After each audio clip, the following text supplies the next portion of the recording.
നമസ്കാരം. Raf talk ഫുട്ബോളിലേക്ക് അവർക്കും സ്വാഗതം. ബാഴ്സലോണയുടെ ഇതിഹാസ താരങ്ങളിൽ ഒരാളായ സെർജിയോ ബുസ്കറ്റ്സ് ബാഴ്സലോണയിലേക്ക് മടങ്ങിയെത്തിയിരിക്കുന്നു വ്യത്യസ്തമായ റോളിൽ.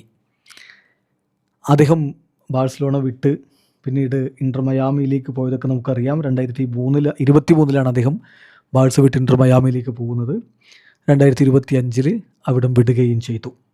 2008 മുതൽ 2023 വരെ ബാഴ്സയുടെ സീനിയർ ടീമിലുണ്ടായിരുന്നു. യൂത്ത് കരിയറൊക്കെ ബാഴ്സയിൽ തന്നെയായിരുന്നു. 2005 മുതൽ അദ്ദേഹം ബാഴ്സയുടെ യൂത്ത് ടീമിലൊക്കെ ഉണ്ടായി. അങ്ങനെ വളർന്നു വന്നയാളാണ്. 38 വയസ്സ് ഇപ്പോൾ അദ്ദേഹത്തിനുണ്ട്. ഇതാ ബാഴ്സലോണയിൽ അദ്ദേഹം ബാഴ്സ ബിയുടെ അസിസ്റ്റൻ്റ് കോച്ചായിട്ട് ജോയിൻ ചെയ്തിരിക്കുന്നു. ഇക്കാര്യം ഫബ്രിസിയോ റൊമാനോ സ്ഥിരീകരിച്ച് റിപ്പോർട്ട് ചെയ്യുന്നുണ്ട്, ബ്രേക്കിംഗ് ആയിട്ട് കൊടുക്കുന്നുണ്ട്.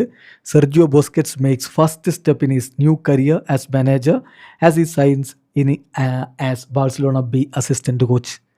ബാഴ്സലോണ ബിയുടെ അസിസ്റ്റൻ്റ് കോച്ചായിട്ട് ഇതാ സെർജിയോ ബുസ്കറ്റ്സ് സൈൻ ചെയ്തിരിക്കുകയാണ്. അദ്ദേഹത്തിൻ്റെ കോച്ചിങ് കരിയറിലെ ആദ്യ സ്റ്റെപ്പാണ് എടുത്തിരിക്കുന്നത്. അദ്ദേഹം ബാഴ്സലോണ ബിയിൽ ഹുലിയാനോ ബെല്ലേറ്റിയുടെ അസിസ്റ്റൻ്റ് ആയിട്ട് അവിടെ വർക്ക് ചെയ്യും. അദ്ദേഹത്തോടൊപ്പം അവിടെ വർക്ക് ചെയ്യും. അതോടൊപ്പം തന്നെ അദ്ദേഹത്തിന് കോച്ചിങ് ലൈസൻസ് കിട്ടാനുള്ള പ്രോസസ്സിലൂടെ കടന്നു പോവുകയും ചെയ്യും എന്നാണിപ്പോൾ ഫബ്രീസിയോ സ്ഥിരീകരിക്കുന്നത്. തീർച്ചയായിട്ടും നമുക്കറിയാം, ബാഴ്സയുടെ ഇതിഹാസമായിട്ട് കണക്കാക്കപ്പെടുന്ന ആളാണല്ലോ സെർജിയോ ബുസ്കറ്റ്സ്.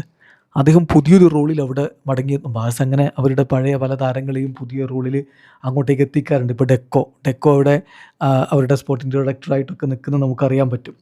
അതുപോലെ തന്നെ അവരുടെ പല താരങ്ങളും അങ്ങനെ വന്നിട്ടുണ്ട്. ഏറ്റവും ഒടുവിൽ ഇതാ ബുസ്കറ്റ്സ് അങ്ങോട്ടേക്ക് എത്തുന്നു. ബാഴ്സലോണ ഇത് ഒഫീഷ്യലായിട്ട് അറിയിച്ചിട്ടുമുണ്ട്. വെൽക്കം എന്നൊക്കെ പറഞ്ഞിട്ട് ബുസ്കറ്റ്സിൻ്റെ വരവ് ഒഫീഷ്യലായിട്ട് അറിയിച്ചിട്ടുണ്ട്.